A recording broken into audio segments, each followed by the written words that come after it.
Eccoci insieme cari telespettatori, ben ritrovati e come ogni settimana abbiamo i nostri ospiti dello SPCGL, un tema particolarmente sentito, molto importante, anche la cui comprensione deve essere approfondita. Questo è uno dei capitoli che dedicheremo insieme ai nostri ospiti a questo tema, è quello relativo all'autonomia differenziata. Che cos'è, come si struttura, come si ne rada attuale dal punto di vista appunto del sindacato che si sta già muovendo, perché si parla anche di un referendum, insomma tante novità, tante cose da sentire bene. Vi presento i nostri interlocutori odierni e quindi ben arrivata Denise Casanova, segretaria generale Camera del Lavoro di Belluno, grazie di essere qui con noi, e Ugo Giollo, segretario regionale dello SPCGL con delega al welfare, ma non soltanto, a tante altre questioni e competenze. Allora, incominciamo con lei segretario che ci fa un po' il cappello introduttivo. Innanzitutto, un tema particolare che sta anche a cuore al sindacato dei pensionati. Spieghiamolo ai nostri telespettatori. Beh, è un tema assolutamente importante, nel senso che in questi giorni è stata approvata dal Parlamento la legge che regolamenta la cosiddetta autonomia differenziata.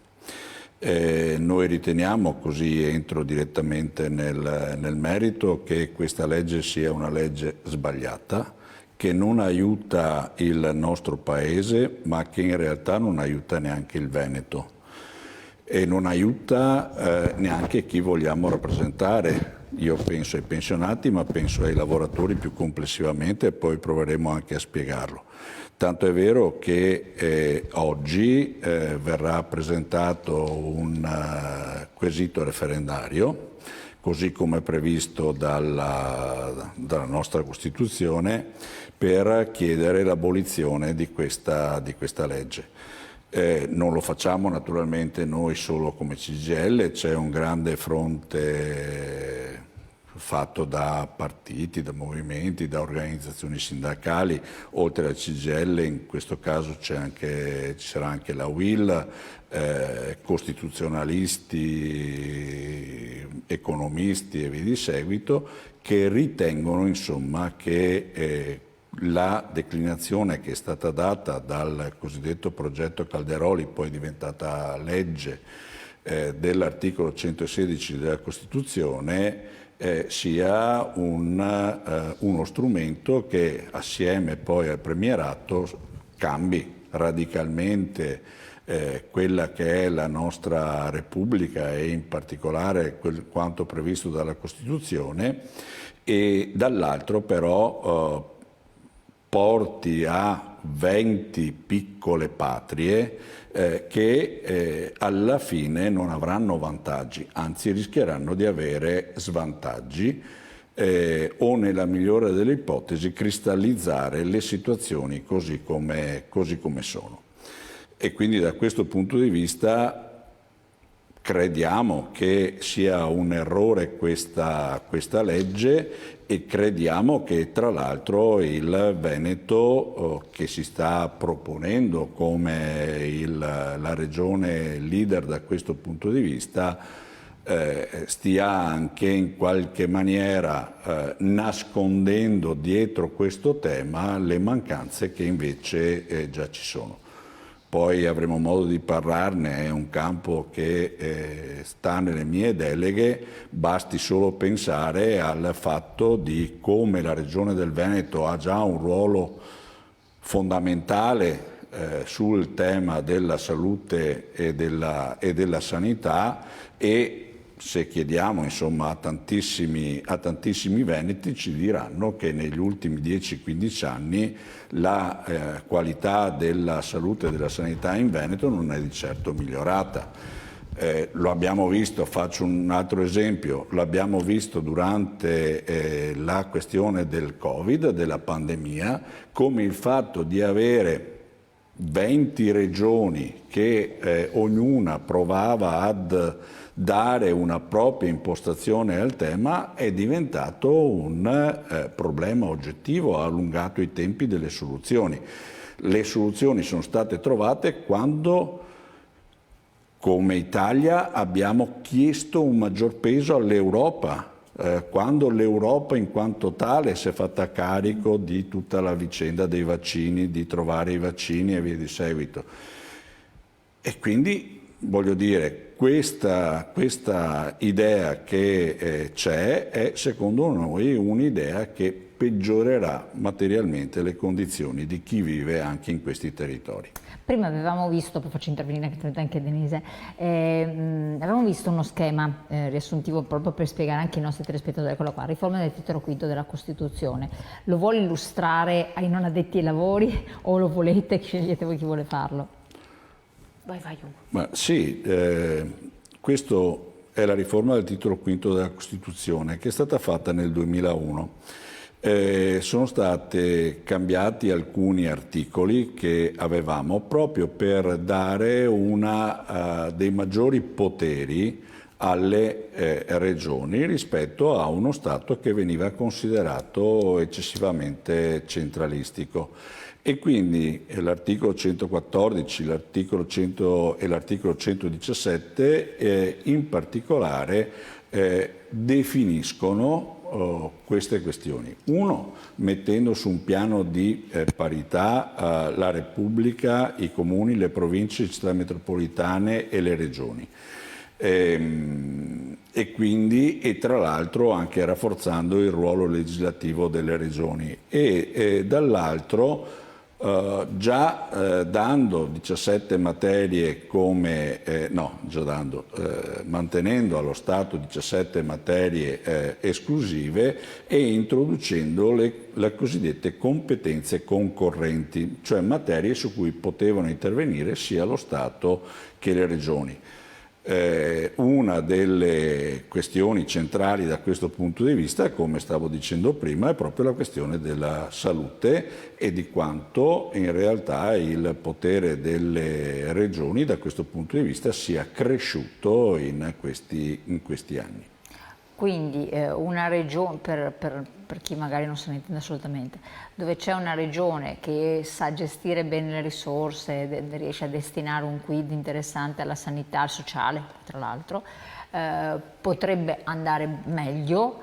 Invece se una gestione non oculata oppure non fatta con i sacri crismi potrebbe danneggiare maggiormente la situazione dei cittadini. Però già adesso c'è un'autonomia dal punto di vista sanitario, no? C'è un'autonomia gestionale dal punto di vista sanitario ed è assolutamente evidente ed è uno dei problemi che abbiamo in realtà nel nostro Paese, perché tutte le regioni dovrebbero garantire i cosiddetti livelli essenziali di assistenza, così come dovrebbero garantire i LEPS, cioè i livelli essenziali delle prestazioni sociali.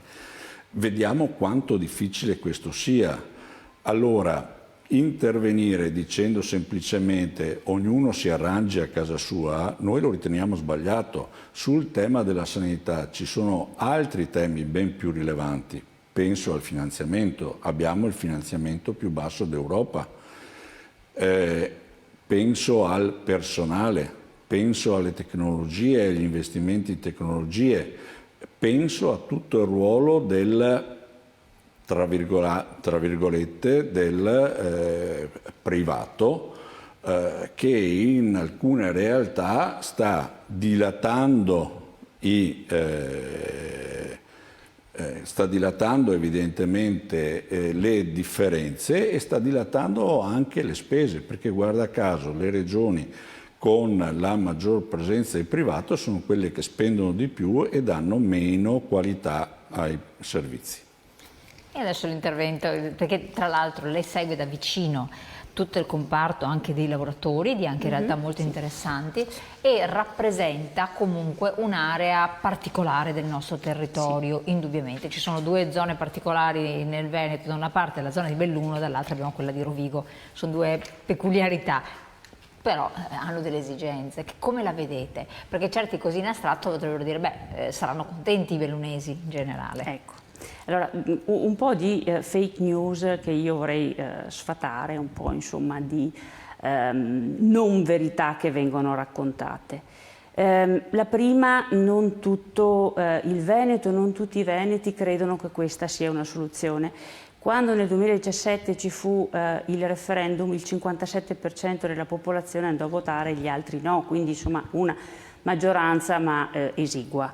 Ovviamente chi andò a votare votò sì, anche perché c'erano diversi quesiti referendari e solo uno fu ammesso al voto popolare. Seconda questione, io vengo appunto dalla montagna della provincia, poi insomma ho abitato tanti anni nelle terre alte, quindi al confine con 2 regioni a statuto autonomo, Trentino Alto Adige e il Friuli Venezia Giulia. E quello che si racconta è che noi diventeremo come il Trentino Alto Adige e il Friuli Venezia Giulia, e chi per anni ha vissuto di quella che io definisco una concorrenza sleale, sia i lavoratori sia le attività produttive, comprendo che possano pensare così, ma non sarà così purtroppo, perché in quel caso c'è sotto uno Stato e nel nostro caso noi diventeremo, come ha detto giustamente Ugo, 21 staterelli che non possono competere in un mondo globalizzato, soprattutto per esempio dal punto di vista del commercio, perché 2/3 del commercio del Veneto sono interni. Quindi se noi ci dividiamo e ci impoveriamo tutti un poco perché non siamo in grado di competere, non ci sarà un arricchimento. Io non credo neanche che si cristallizzeranno le differenze, cioè noi non rimarremo una regione più forte delle altre, più evoluta, con più vantaggi, perché rischiamo di perdere i vantaggi che abbiamo. E le faccio anche un altro esempio che attiene direttamente ai lavoratori. Se noi mettiamo mano, come sarà forse possibile fare, io mi auguro di no, a quelle che sono le politiche del lavoro e i contratti di lavoro, e se noi ci troveremo ad avere dei contratti di lavoro diversi da regione a regione, quindi qui in cui siamo più ricchi avremo dei lavoratori che manterranno, mettiamo ipotesi, il loro contratto nazionale, il loro salario di riferimento. Da altre parti d'Italia i salari si abbasseranno, diventeranno più bassi. Le imprese del Veneto, il capitale, il profitto dove si sposterà? Faranno la stessa scelta che è stata fatta anni fa quando si doveva scegliere fra Italia e Cina. Quindi noi rischiamo anche di perdere posti di lavoro, di avere mediamente dappertutto dei salari più bassi, perché poi ci sarà una sorta di rincorsa a pagare meno i lavoratori pur di avere il lavoro. Allora, certo che è uno scenario che tu dici ancora non c'è, ma io a questa cosa ci devo pensare. Certo, però abbiamo visto che alla lunga ogni strategia furba, tra virgolette, ha presentato subito dopo, anche ormai nei tempi sempre più brevi, il risvolto della medaglia, immediatamente. Faccio l'esempio dei lavoratori. Va bene, paghi meno i lavoratori, dai un'instabilità lavorativa, cosa per cui adesso voi state combattendo con il referendum che dovrebbe essere, se è passato, quindi verrà fatto questo referendum sul lavoro. Cosa succede? Che i giovani automaticamente vanno all'estero, abbiamo dei flussi verso l'estero, non c'è più il problema, cioè adesso se tu vai in Sud Italia, senti le notizie in Sud Italia, dicono fiumane di giovani che si trasferiscono al Nord Italia. Anche no, si trasferiranno forse a studiare, ma già, quelli del Nord Italia se ne vanno via. Le aziende cercano lavoratori e un lavoratore che un minimo ha possibilità di spostarsi se ne va via. Per cui diventa il boomerang, ti trovi con personale non qualificato, mancanza di personale, tu puoi importare risorse dall'estero in masse inumane, ma se sono persone che non riescono a svolgere certe mansioni, non puoi mettere dentro la Luxottica a fare lavori di alta precisione. Faccio l'esempio, se poverino viene da una realtà dove deve essere formato da zero, non conosce la lingua e la qualità del lavoro ne viene compromessa, cioè non la qualità del risultato viene compromessa, quindi non abbiamo prodotti più competitivi. Abbiamo visto con certe delocalizzazioni in certi paesi esteri, hai citato la Cina giustamente, dove poi il risultato non era lo stesso. Quindi queste strategie furbe, tra virgolette, che potrebbero verificarsi, però io penso che un minimo di lungimiranza bisogna stare attenti, perché tu dopo, certo, paghi meno, ma non ce l'hai. Adesso qui già le aziende cercano lavoratori, non ce l'hanno più. Però intanto io, lavoratore, ho avuto il danno. Ma i contratti collettivi non restano a livello nazionale? No.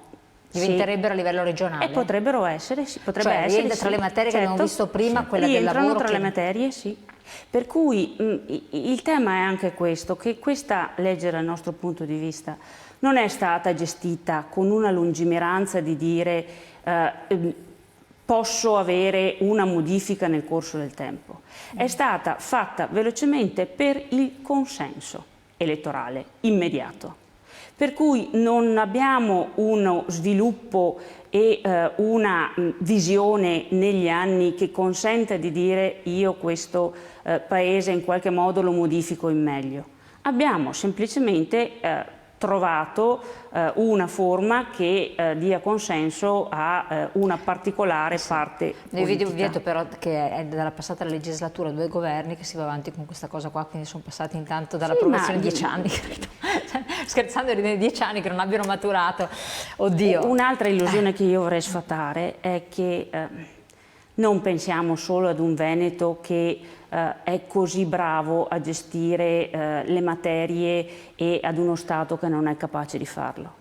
Perché il federalismo peraltro non è neanche questo. Innanzitutto, intanto il Veneto con la sanità non ha fatto un buon lavoro e questo è sotto gli occhi di tutti. Non ha fatto un buon lavoro neanche con la salute e la sicurezza, visto che gli infortuni anche mortali in Veneto sono molto alti. No, questo è verissimo. Finisco certo. il tema. Quindi su queste questioni non ci siamo, cioè non è vero che qui abbiamo gestito le materie meglio che altrove. In più il vero federalismo sarebbe ridare voce ai cittadini attraverso un aiuto concreto in termini di risorse ai comuni, alle città metropolitane, alle province, e allora sì tu fai un federalismo vero e sentito che, a cui anche i cittadini possono partecipare. Certo, io devo interrompere perché siamo fuori tempo. Allora andiamo in pubblicità, pochissimi secondi, restate sempre sul 19, continuiamo a parlare di questi temi supportati anche da degli schemi molto molto chiari ed esemplificativi, sempre con voi. Grazie.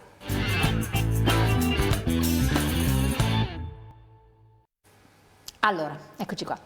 Prego Gaggiollo, dovevo aggiungere qualche cosa. Ci sono arrivati i messaggi, li leggiamo perché giustamente i nostri telespettatori dicono mandiamo i messaggi e non li leggete. Siamo costretti a dividerci in più staterelli perché visto il passato la fiducia per lo Stato centrale di qualsiasi colore è finita, scrive un telespettatore. Vediamo l'altro messaggio, ne sono arrivati altri 2 che non ho letto. Se la regia me lo tiene in onda. Mi piace l'entusiasmo della signora di Belluno che crede ancora nell'unitarismo italiano, vorrei tanto fosse così, ma non lo è, scrive un altro telespettatore. Vediamo un altro ancora messaggio che è arrivato prima. Ultimamente sto osservando che il ruolo del sindacato CGIL sta riprendendo forza, soprattutto con il referendum sul lavoro. Bravi! E quindi questo è gratificante. Poi sono arrivati, chiedo altri 2 messaggi all'inizio che io non ho letto, magari l'ha letti il segretario.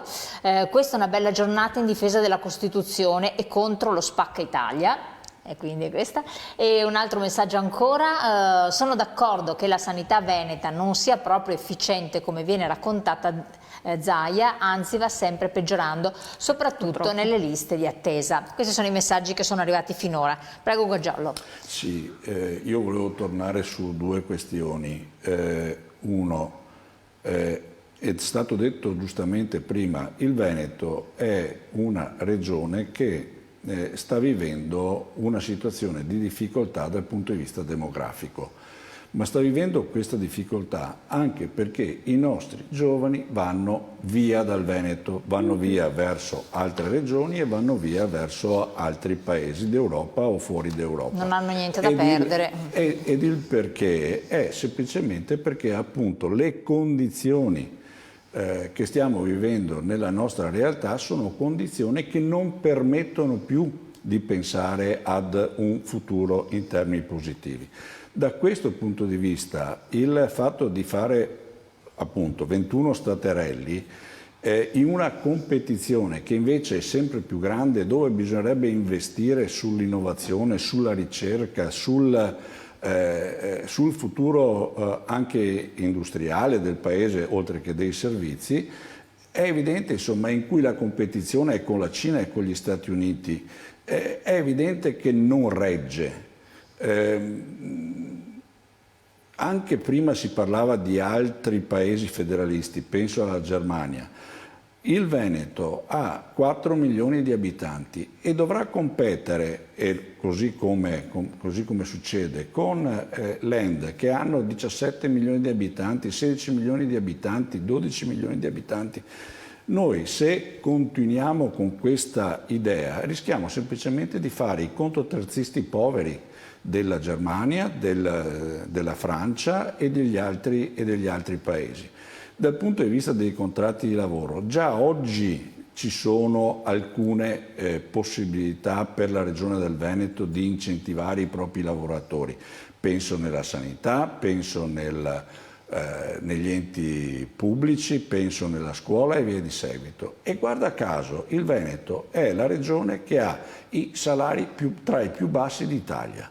Quindi non è vero neanche questa cosa che se ci fosse l'autonomia differenziata ci sarebbero salari maggiori. Anzi, il rischio reale è che proprio per provare a stare dentro una competizione dove per noi diventerà sempre più difficile esserci, la rincorsa sarà ai salari più bassi anziché ad un salario più alto. Per cui a questo punto è davvero una riforma che rischia di premiare solo i ricchi e di non dare nessun vantaggio invece né ai lavoratori né, per quanto ci riguarda, ai pensionati. Ecco, questo è ancora più dopo, quando uno da lavoratore diventa pensionato, quello lo si vede, ma una realtà fatta di persone che hanno un basso potere d'acquisto è una realtà destinata a perire. Non ci sono, cioè, nella lunga bisogna avere un po' di lungimiranza. Se io ho cittadini mediamente, il classico ceto medio. Il ceto medio è quello che muove l'economia. Se questo ceto medio, come sta succedendo nel nostro paese, ha sempre minor potere di acquisto, viene da sé che il paese si impoverisce, la regione, il paese, il land, quello che si vuole, si impoverisce ineluttabilmente. E se non c'è, anche in Cina hanno puntato alla crescita facendo sì che il consumo interno sia un consumo alto. E lì era la strategia, infatti con un consumo interno alto loro si sono posti in modo autorevole e alto nei confronti del resto del mondo. Adesso che in Cina ha un po' di crisi, i consumi si sono frenati, se ne sono anche accorti, è lo stesso, cioè sono principi di economia questi, no? Insomma, negli ultimi 30 penso anni... che la finalità sia quella di portare verso l'alto, non verso il basso. Certo, ma negli ultimi 30 anni gli stipendi dei lavoratori italiani non è che siano rimasti fermi, sono diminuiti del 2,9% a fronte di paesi come la Spagna, la Francia, la Germania, in cui gli aumenti sono stati a 2 cifre. Ma perché Quindi questo il tema salariale nel nostro paese è un tema vero. Sì. E il problema è che noi rinnoviamo i contratti di lavoro con difficoltà, perché c'è sempre il tema della controparte che non trova lavoratori, però quando si tratta di rinnovare un contratto di lavoro e di riconoscere al lavoratore quello che per esempio in questi 2 anni è stato perso di inflazione, allora è un pianto e una disperazione, perché appunto siamo sempre... In questo paese il profitto è aumentato e i salari dei lavoratori, le imprese hanno fatto profitto, i salari dei lavoratori sono rimasti al palo, questo va detto, e con l'autonomia differenziata noi rischiamo che questa cosa peggiori ancora, tenendo presente una cosa che non è stata detta, che questa è una legge che è stata fatta senza un euro, cioè, ci sono risorse aggiuntive. Per cui la complessità delle materie che il Veneto ha richiesto sono enormi e non avranno neanche un euro in più di quello che hanno adesso per gestire tutta questa complessità. Quindi la preoccupazione è questa, e io lo dicevo prima, si fanno le leggi per il consenso immediato. Non abbiamo più una politica che dica io ragiono da qua a 10 anni. E gli effetti negativi però si vedranno sui lavoratori nell'immediato, e io ho già dei lavoratori che sono al limite, perché poi anche i dati dell'Istat bisogna vederli, perché noi adesso abbiamo i dati che dicono l'occupazione ai massimi livelli, più di 23 milioni di occupati eccetera, ma qual è la qualità di quell'occupazione? Ci sono persone che fanno 3 lavori e sono povere. Ci sono persone che fanno part-time involontari, soprattutto le donne, e arrivano a 11.000 euro di reddito all'anno. Allora, qual è l'occupazione, qual è il valore dell'occupazione, qual è la qualità e la dignità dell'occupazione? Insomma, me ne sto occupando perché insomma, i referendum sul lavoro ci hanno portato a parlare con i cittadini, con le persone di questi argomenti, che sono argomenti veramente sentiti. Voi state organizzando anche un referendum? Esatto, e in realtà io vorrei proprio sottolineare questa cosa, e cioè il filo rosso che c'è in tutte queste iniziative. Noi abbiamo raccolto le firme, finiremo fra una decina di giorni per 4 referendum che riguardano le materie del lavoro, che riguardano il precariato, che riguardano gli appalti, che riguardano una serie di altre situazioni che stanno rendendo il mondo del lavoro, il ceto medio ma anche il ceto più basso, sempre più povero nel nostro Paese.